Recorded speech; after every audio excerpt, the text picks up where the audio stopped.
to all my friends at St. Patrick's. My name is Amanda and I am super excited to be reading a book with you today.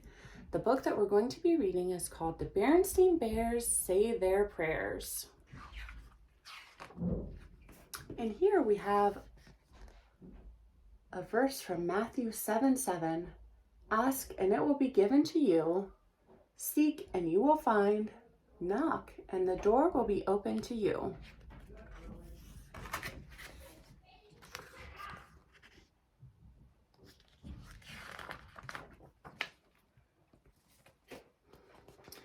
It was bedtime in the Bear family's treehouse. Bedtime after a long, busy day. Little Honey Bear was already asleep in her crib. Brother and sister were ready for bed too. They were bathed and they had their pajamas on. Mama and Papa were done reading them their bedtime stories. But there was one last thing to do before they went to sleep. It was time for brother and sister to kneel down beside their bunk bed and say their prayers.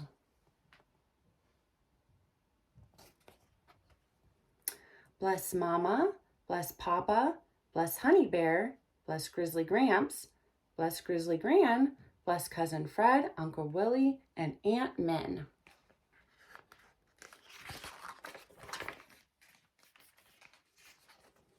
Some evenings, they added a few more blessings, like bless our friends Lizzie and Barry, or bless Teacher Jane and Teacher Bob. But when they started adding bless Mayor Honeypot and Police Chief Bruno, Mama and Papa decided to draw the line. Mama and Papa were falling asleep before the Cubs' prayers were over. There's Mama and Papa sleeping. Tonight, when Mama and Papa were giving their Cubs their goodnight kisses, Brother asked a question. It was a question he had been thinking about for a while. Mama, he said, why do we say prayers before we go to sleep? I was at Barry Bruin's house for a sleepover last week, and he doesn't say prayers at all.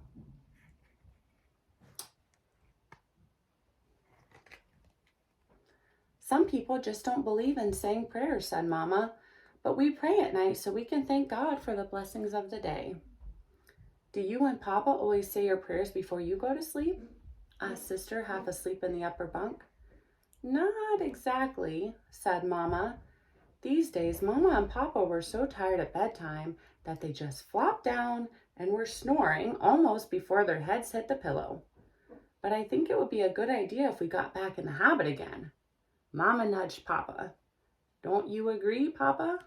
Huh? He said, trying to stay awake. Oh, right. Absolutely.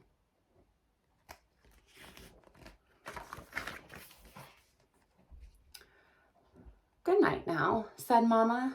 Sweet dreams. Thought Brother, as he drifted off in the sleepy darkness. Mama's answer was okay, but he still had a few questions. The next morning, Brother and Sister were up bright and early. It was Saturday, and they had a little league game. Their team was called the Sharks. They had a cool logo on their shirts, a big shark mouth full of sharp teeth. I feel hot today, said Sister, tying her shoes. I feel a whole lot of hits and stolen bases coming on. Oh, yeah? Snorted Brother. What about home runs? I guess I'll have to take care of that department. Sure, said Sister, punching him in the arm. Brother Bear, the home run king. She ran laughing out of the room with Brother Bear chasing her. Sister and Brother liked playing on the same team, but sometimes they got just a little too competitive.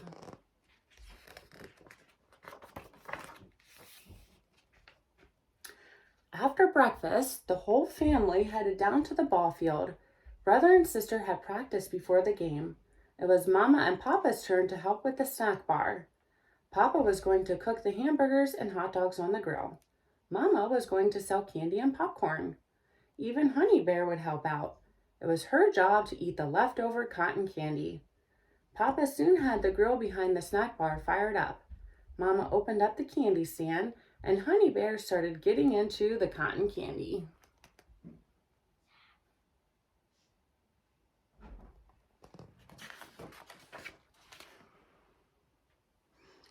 The team ran out on the field for practice. Brother was playing shortstop, and sister was at second base. Up on the mound, cousin Fred would handle the pitching. Fred was a solid pitcher, but he had been struggling of late. His last 2 games were pretty shaky. Today they were up against the Pumas. The Pumas' uniforms weren't quite as cool as the Sharks', but the Pumas were one of the best teams in the league. The Sharks would have their work cut out for them.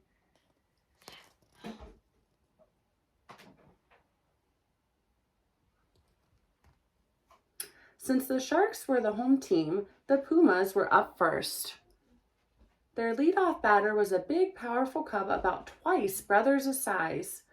He was twirling 6 bats around his head in the warm-up circle as if they were a bunch of twigs. "Uh-oh," said Brother. "Look who it is." Sister gulped. It was the Beast, the Pumas' best player. He could hit and field and pitch. They didn't know his real name. They just called him the Beast. Brother glanced over at Fred on the mound. He had noticed too. He was taking off his hat to wipe his forehead. He looked pretty nervous out there. "Play ball," called the ump, and the game was on.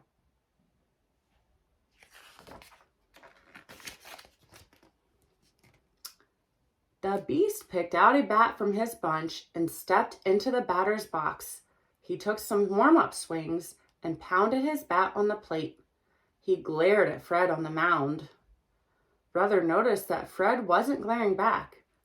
In fact, he was standing quite still, his head bowed and his hands folded. It looked like his eyes were closed and his lips seemed to be moving. "Psst, Fred," called Brother. "What's up?"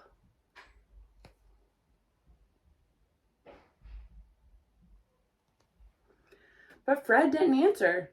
He straightened up, took a deep breath, and went into his windup. He fired a fastball. There was a swish and a thump. The Beast had missed. "Strike 1," called the ump. "Way to go, Freddie baby," yelled Brother. "That's the way to pitch him in there.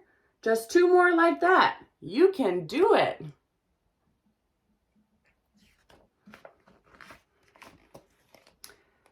It was the sort of thing you always yell to encourage the pitcher. But did Brother really believe that Freddie baby could do it? It turned out that Freddie baby could. There was another swish and another thump. "Strike 2," yelled the ump. And another swish and a thump. "Strike 3," called the ump. "You're out." The batter had gone down swinging. The crowd in the stands cheered. The Beast kicked the dirt in disgust as he trudged back to the dugout.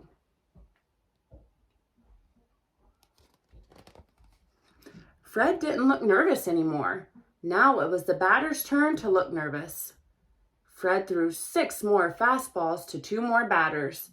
They were 6 swishes and 6 thumps. Cousin Fred had struck out the side.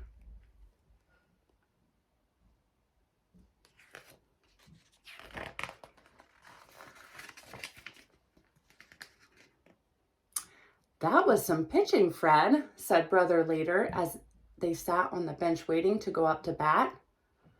"Thanks," said Fred, but there was something else on Brother's mind.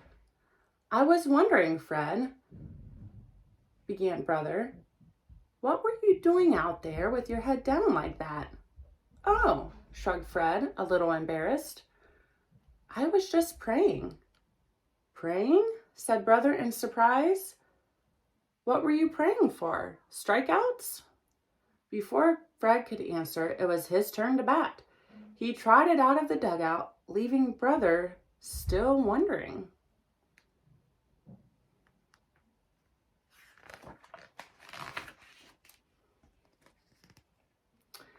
By the end of the game, Papa had cooked 33 hamburgers and 47 hot dogs.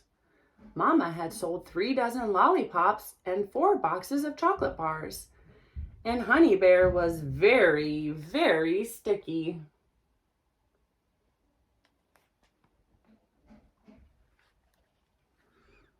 The Sharks were in a sticky spot too. They were behind by 1 run with 2 outs and a man on base. The man was Sister. She had gotten to first on a walk and then stolen second. She was a feisty little player. Now it was Brother's turn to bat. If he could get a hit, the Sharks might tie it. If he got a home run, they would win. The Pumas pitcher was none other than the Beast. As he walked to the plate, Brother felt a little sick. Talk about pressure.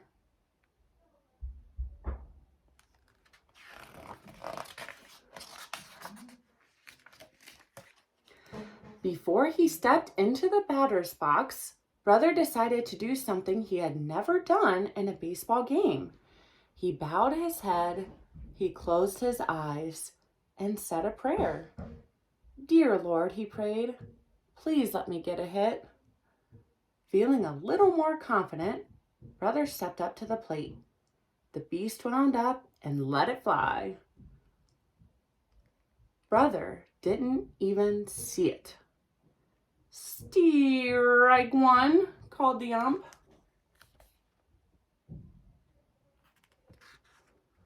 Brother gripped the bat tighter. He'd get the next one. Another scorcher screamed past. "Strike 2, called the ump. Brother clenched his teeth.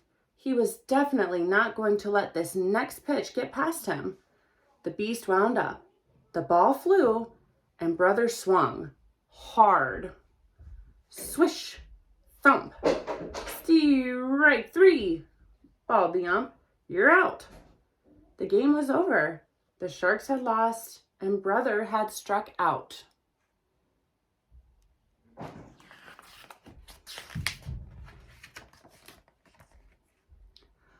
"Way to go, Home Run King," shouted Sister in disgust. She was angry that all her efforts to get on base had gone to waste. Brother trudged back to the dugout. His head hung low. He had never felt so awful in his life. Later, as he packed up his things, he found Fred standing next to him. "Don't let it bother you, Brother," says Fred. "That was a tough game. The Pumas are a good team." "Yeah," agreed Brother. "I tried everything. I even tried praying like you did when you struck out the Beast, but it didn't work for me." "Really?" said Fred. "What did you pray for?" "I prayed for a hit, naturally," said Brother. "Oh," said Fred, rubbing his chin. "I see." "Why?" asked Brother. "What did you pray for?" "I just prayed that I wouldn't get too scared," said Fred simply. Brother blinked at him. "I guess your prayer was answered." "Prayers are always answered," said Fred. "Sometimes we just don't get the answer we expect. Say," he added, sniffing the air, "do you smell something burning?"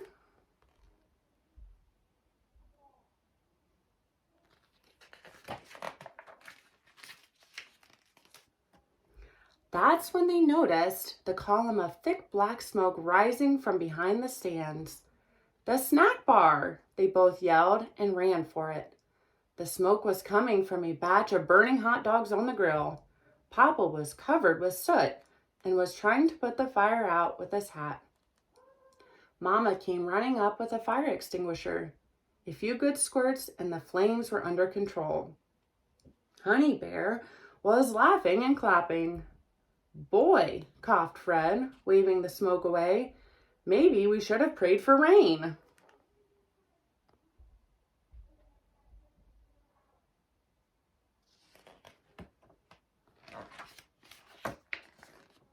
That evening at bedtime, Brother and Sister knelt down beside their bunk bed to say their prayers. Tonight, they felt like a nice long one. Bless Mama, bless Papa, bless Honey Bear, bless Grizzly Gramps, bless Grizzly Gran, bless Cousin Fred, Uncle Willie, and Aunt Min. Bless our friends Lizzie and Barry, and bless Teacher Bob. And when they were finished, Brother and Sister woke Mama and Papa up and climbed into bed. Mama and Papa kissed them goodnight, turned out the light, and went downstairs.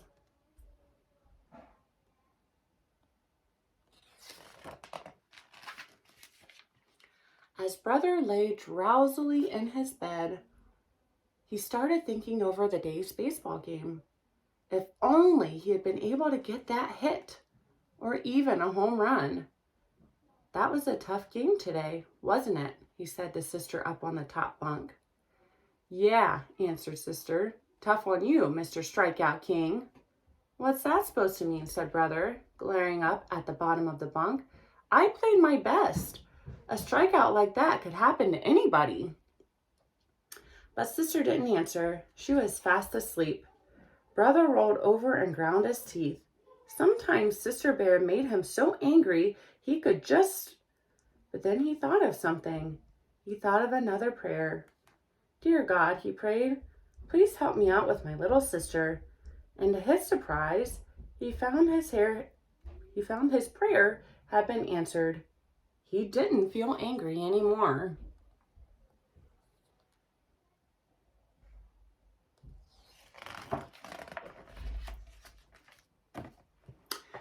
Thanks for the help up there, he said, and with a sigh, he fell asleep.